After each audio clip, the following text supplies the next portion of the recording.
What I'm about to share with you isn't in any business book. It's not taught in your MBA program either.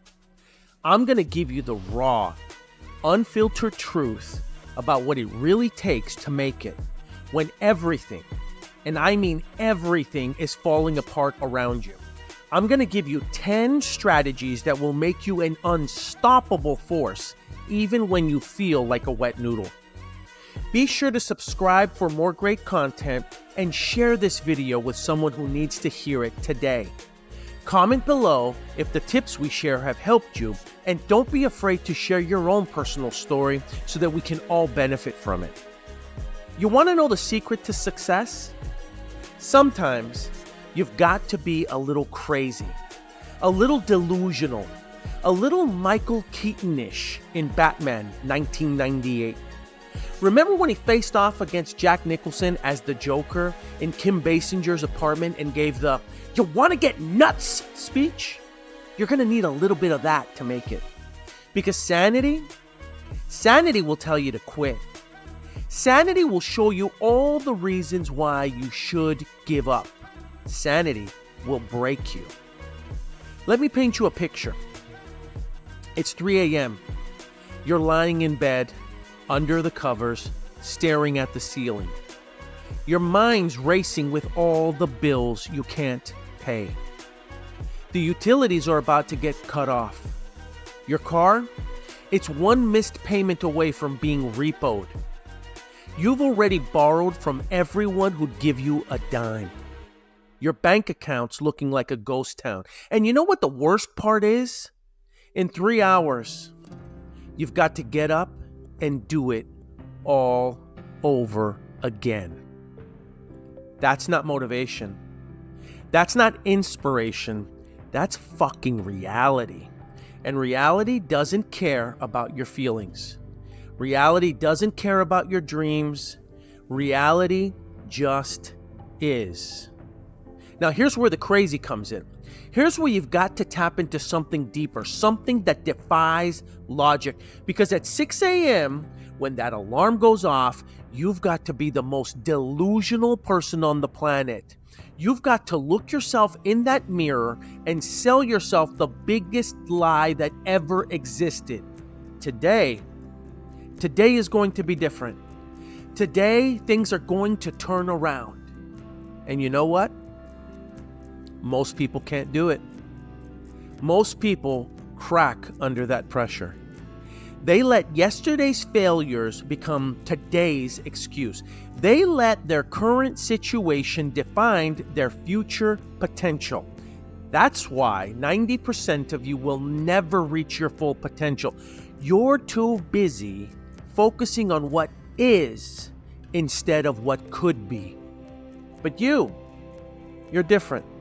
You've got to be different, because success demands a level of self-delusion that would make a psychiatrist's head spin. You've got to be your own hype man, your own cheerleader, your own savior. Why? Because no one else is going to do it for you. Everyone around you is going to be a realist. They're going to tell you about market conditions, about statistics, about failure rates, about how you should be practical and think about a backup plan. They're going to list every single reason why you're going to fail and why you should quit while you're ahead. And you know what? They might even be right. But being right doesn't change your bank account. Being right doesn't retire your mom and dad. Being right doesn't get your name on the east wing of that hospital courtesy of your multi-million-dollar donation. And most importantly, being right doesn't change the world. You think Elon Musk was being realistic when he decided to compete with the entire auto industry? You think Steve Jobs was being practical when he believed he could put a computer in everyone's pocket? Hell no. They were being delusional. They were being crazy, and that's what made them successful. And yes, the greats, the titans of any industry has had their share of losses. In fact, statistically speaking, they have had more L's than W's in order to get where they are. Don't you think for a second that they didn't. I'm not going to let you get off that easy. When you're taking as many losses as the greats, you are borderline psycho, operating with two different personalities. One personality recognizes the gravity of their situation, and one has mastered burying what they see with their eyes underneath what they can see with their mind. When you're operating with this level of controlled insanity, the L's, the losses don't break you, they fuel you. Because you've already convinced yourself that you're going to win eventually. You've already decided that failure is temporary, but your drive is permanent. You want to know what separates the great from everyone else? It's not talent. It's not intelligence. It's not even work ethic. It's their ability to remain delusional about their chances of success, even when all evidence points to the contrary. Michael Jordan wasn't just the most talented basketball player on the planet. He was the most delusional. He took every slight, real or imagined, and turned it into fuel. He convinced himself that every game was personal. That's not normal. That's not balanced. That's straight up crazy. And that's exactly what made him the GOAT. You're different. You're the crazy one, the delusional one, the one who's going to get up tomorrow no matter what happened today and convince yourself that victory is not just possible, it's inevitable. And here's the beautiful part. When you embrace this mindset, when you fully commit to this level of controlled insanity, something magical happens. Your delusion starts becoming reality. Those small wins start turning into bigger wins. The momentum starts building into unstoppable forces. Remember, every single person who has ever achieved something extraordinary was called crazy at some point. They were told that their goals were unrealistic. Their ambitions were too big. Their dreams were impossible. But they didn't listen. They couldn't listen because they were too busy being delusional, too busy convincing themselves that they could do the impossible, too busy turning their crazy dreams into reality. So yes, be delusional, be crazy, be unrealistic, because in a world that's trying to break you down, in a game that's designed to make you quit, sanity is overrated.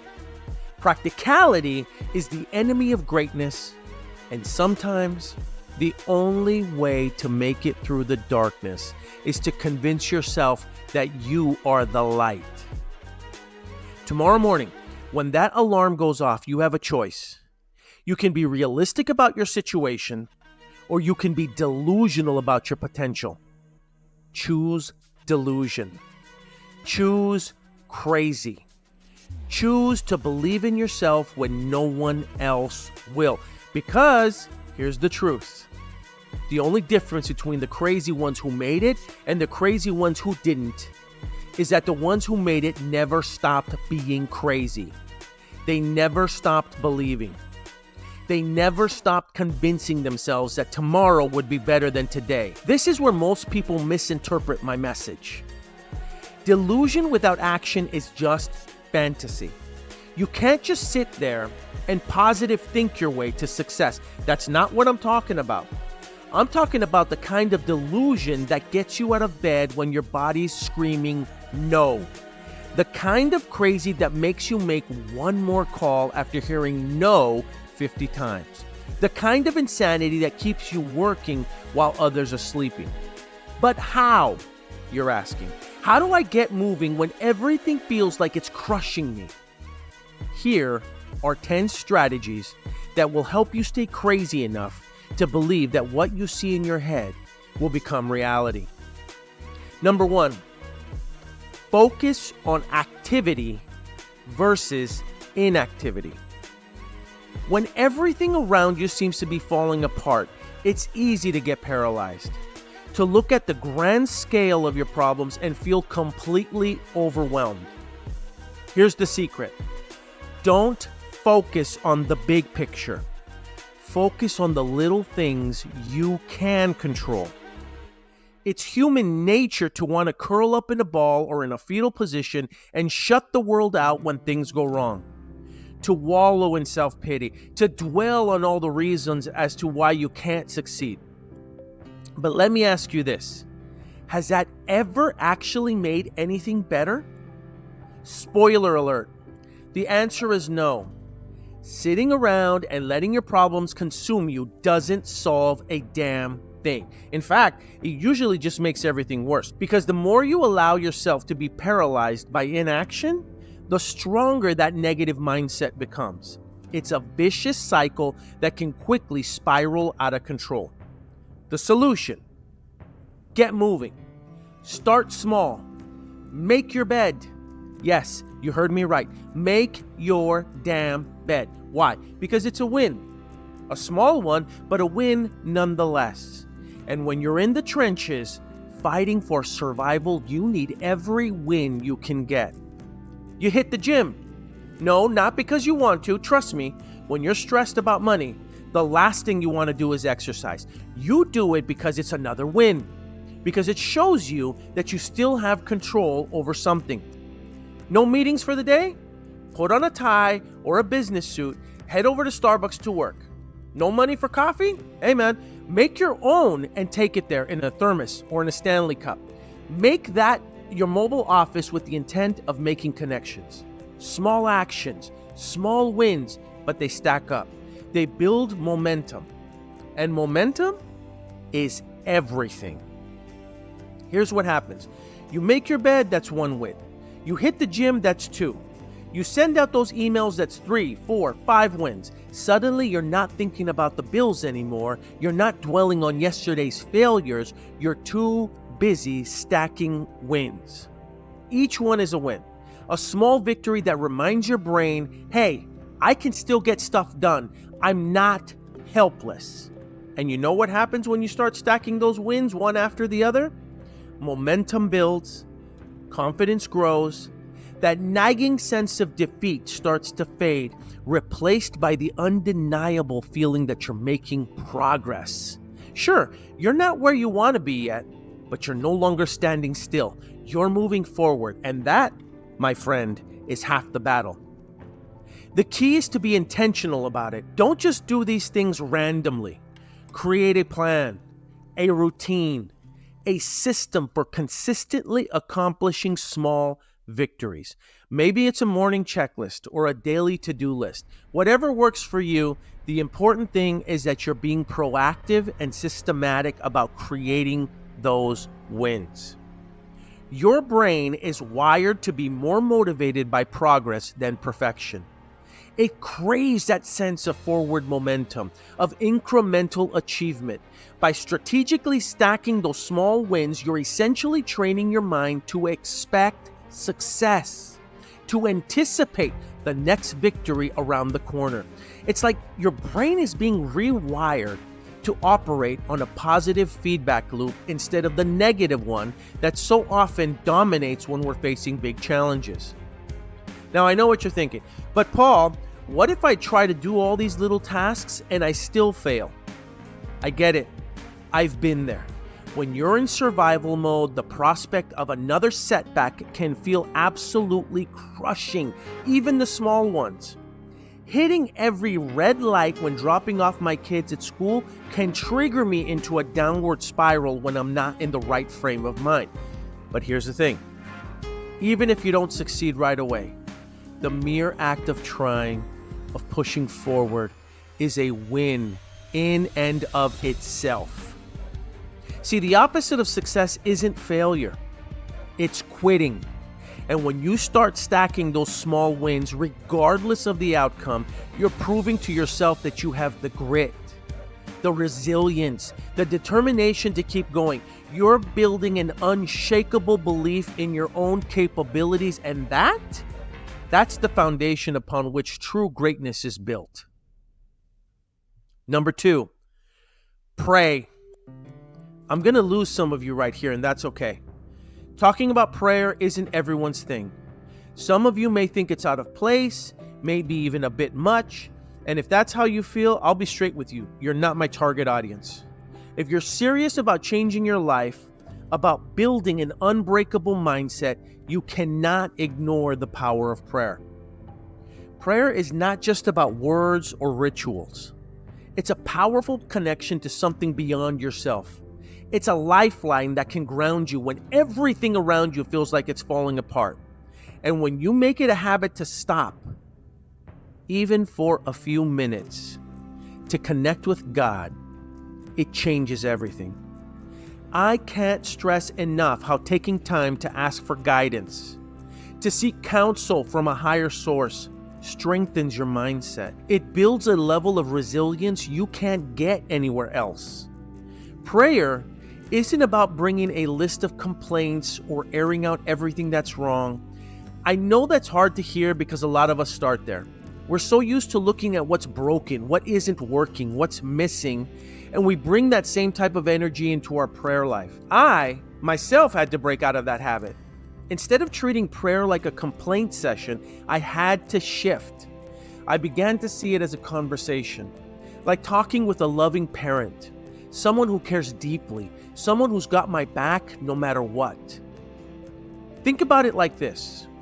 When you sit down with someone you truly love and respect, you don't just pour out all your problems on them. Sure, you share your challenges, but you also express appreciation, gratitude, and even ask for advice.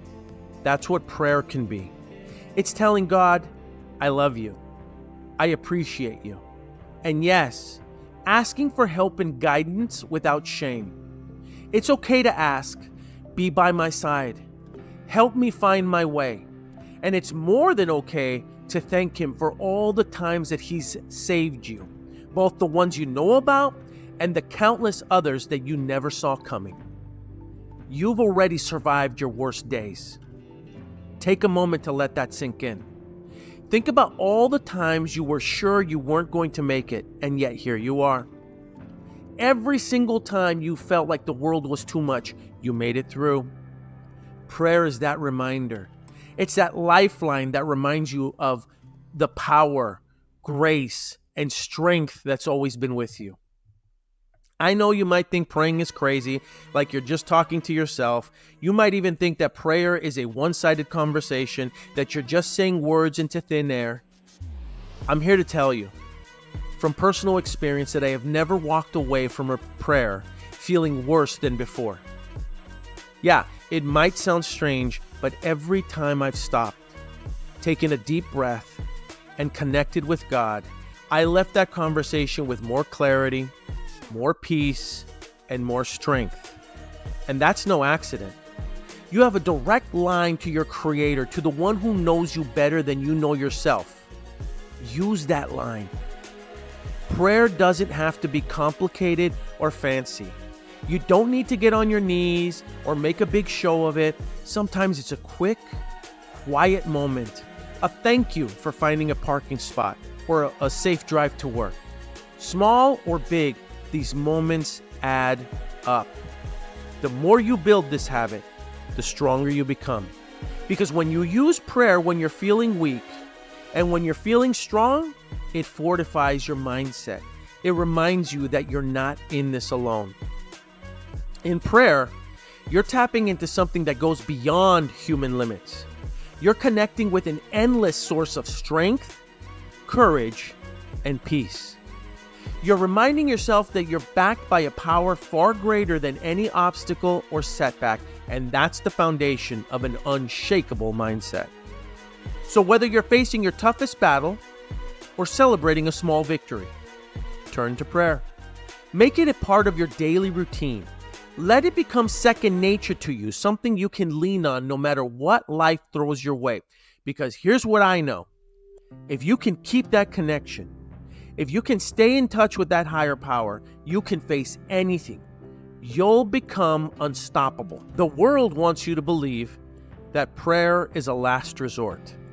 But if you truly want to build a life of purpose, prayer should be your first move, your strongest play. Strengthen your mindset. Stand tall, knowing that every time you reach out in prayer, you're aligning with the force that's never let you down and never will. That's how you build resilience. That's how you change your life. Number 3, gratitude journaling. It's easy to get so caught up in our problems that we lose sight of all the good things we have in our lives. The blessings, the small victories, the times when fortune has smiled upon us. If you want to maintain an unshakable, positive mindset, you can't afford to forget those things. That's where gratitude journaling comes in. Every single day. Take a few minutes to reflect on what you're grateful for. It could be as simple as a cup of coffee or as profound as the loved ones who've stuck by you through thick and thin. The key is to shift your focus away from the negatives and remind yourself of all the positives you have to be thankful for. Your brain is wired to pay more attention to the bad stuff. It's an evolutionary survival mechanism, a way of constantly scanning for threats. But if you consciously counter that tendency by regularly practicing gratitude, you actually start to rewire your neural pathways. Suddenly, it becomes a lot easier to see the light at the end of the tunnel, even when everything around you seems dark.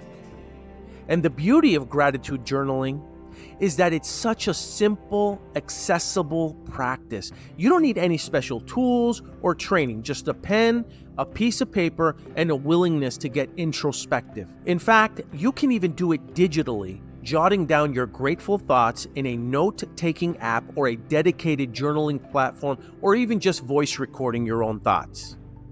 The key is to make it a daily habit. Set aside a consistent time, whether it's the first thing in the morning or right before bed, and make it a non-negotiable part of your routine, because the more you do it, the more it becomes ingrained in your mindset, rather than a forced exercise. But Paul, what if I can't think of anything to be grateful for? And look, I get it. When you're neck deep in problems, it can feel like there's nothing positive to focus on. But here's the thing.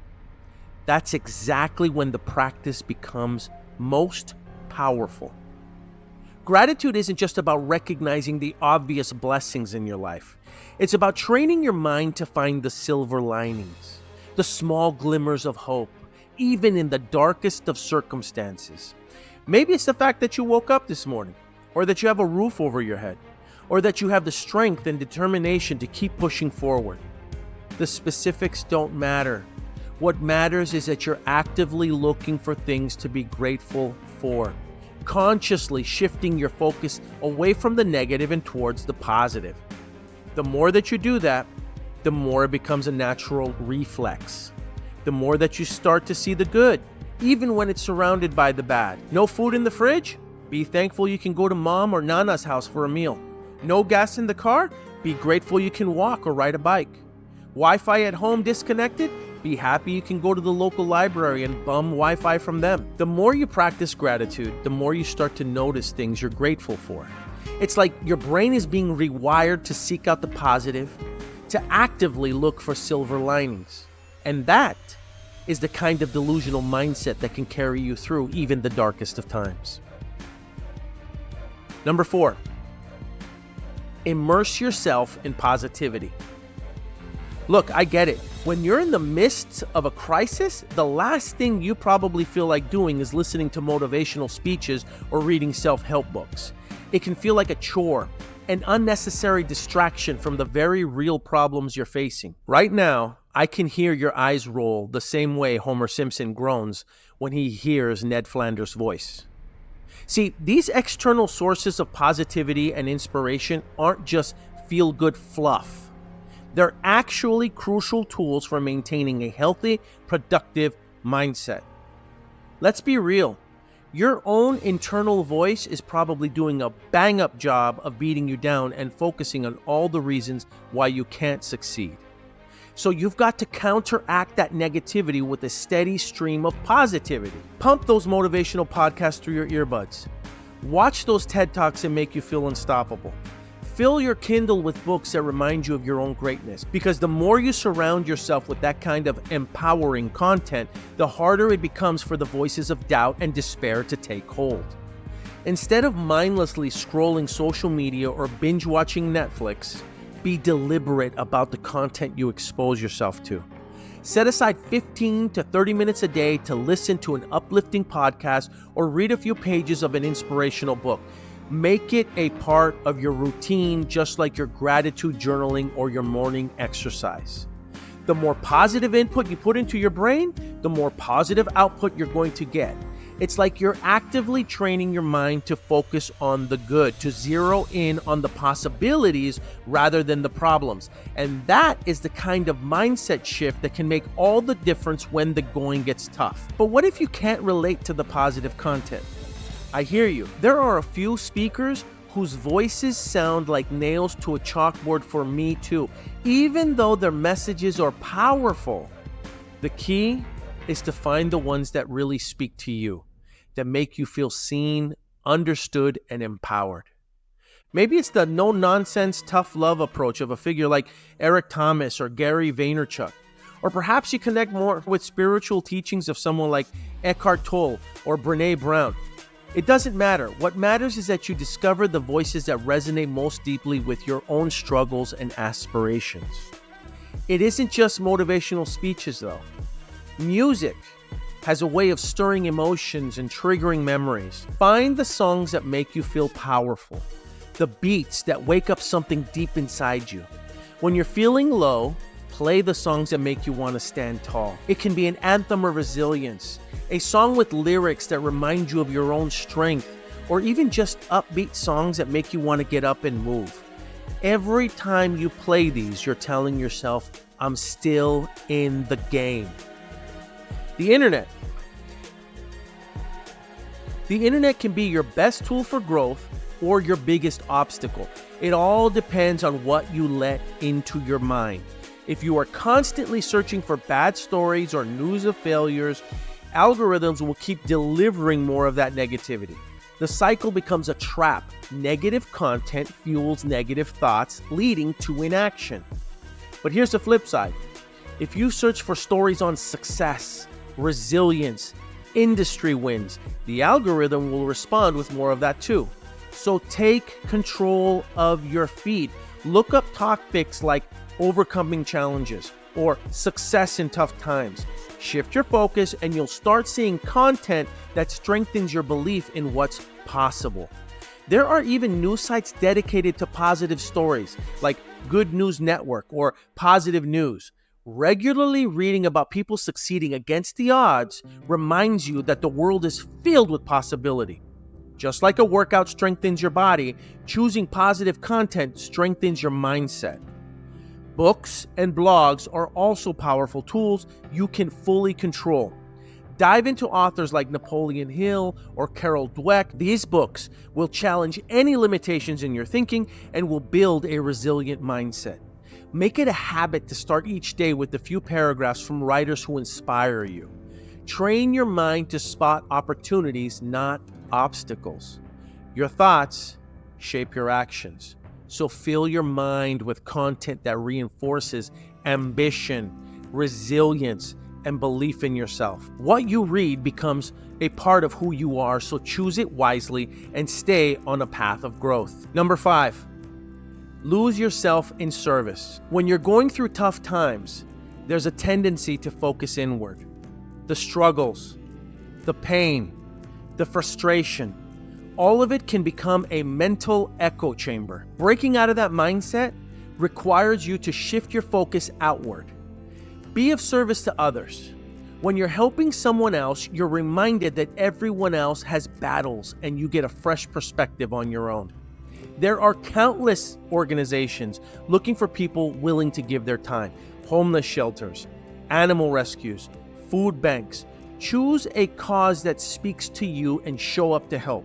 You'll meet people from all walks of life, and you'll find that your problems start to feel smaller. Serving others can put your struggle into perspective and remind you that even when things aren't perfect, you still have something to give.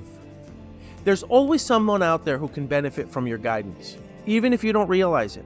Maybe it's a younger person looking for direction, or someone at work who could use a mentor. Helping others develop their potential not only makes a difference in their lives, but also reinforces your own strengths. It's proof that even on hard days, you're capable of making a positive impact. One of the purest forms of service is doing something without expecting anything in return. Maybe it's helping an elderly neighbor with their work, paying for a stranger's coffee, or even just lending an ear to someone going through a hard time. These small acts of kindness can create ripples of positivity that reach farther than you will ever know.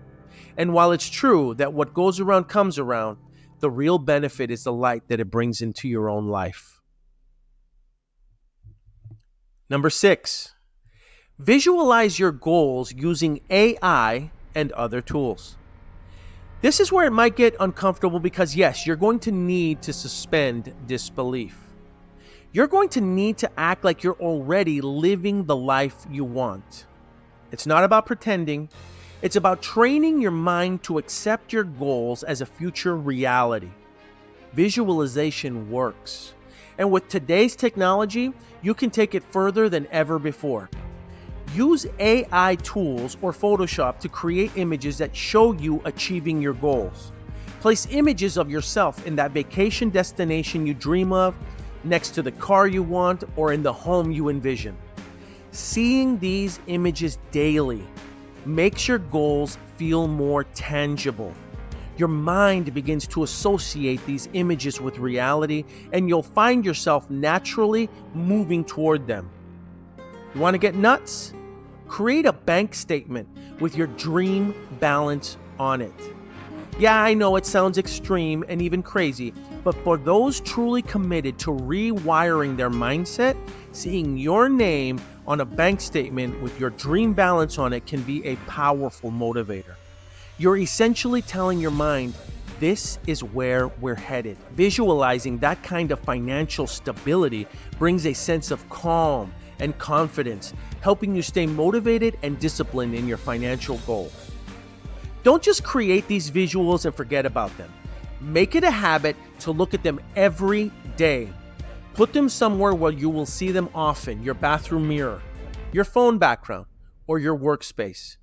Every time you see these images, you're reminded of what you're working toward, and it becomes easier to keep moving forward. Number 7, define your why beyond the goal. Having a goal is important, but understanding the purpose behind it is what will keep you pushing when things get tough, and they will get tough. If your goal is just a number, a car, or a house, it's not going to be enough. You need to find the deeper meaning behind the why that gives you purpose. Think beyond material possessions. Ask yourself, what will you do once you achieve your financial goals? Yes, maybe you'll buy that car, but what else? Maybe you'll be able to support your family, donate to causes you believe in, or travel abroad. Material success is fine, but purpose-driven goals are powerful. Find the reason that goes beyond the surface. I need you to identify who it benefits. Your goals aren't just about you. Think about people in your life who will benefit when you reach them, whether it's family, friends, or even strangers who will be impacted by the work you do. Identifying who benefits gives you a sense of responsibility. You're not just working for yourself, you're working to make a difference. Write down your why. Put it on paper. Write down exactly why you're pursuing your goals and what it will mean for you and those around you when you succeed. When things get hard, go back to that statement. Read it as many times as you need to. Let it remind you why quitting is not an option. Number 8, record a video or write a letter to yourself from your future self. Imagine yourself 5 or 10 years from now living the life you want. Picture what you'll have achieved, the person you'll have become. Now, have that future version of yourself make a video message or write a letter to the current version of yourself.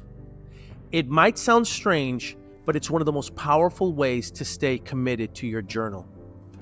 Thank yourself for not giving up. Thank your current version of yourself for all the hard work they're doing now.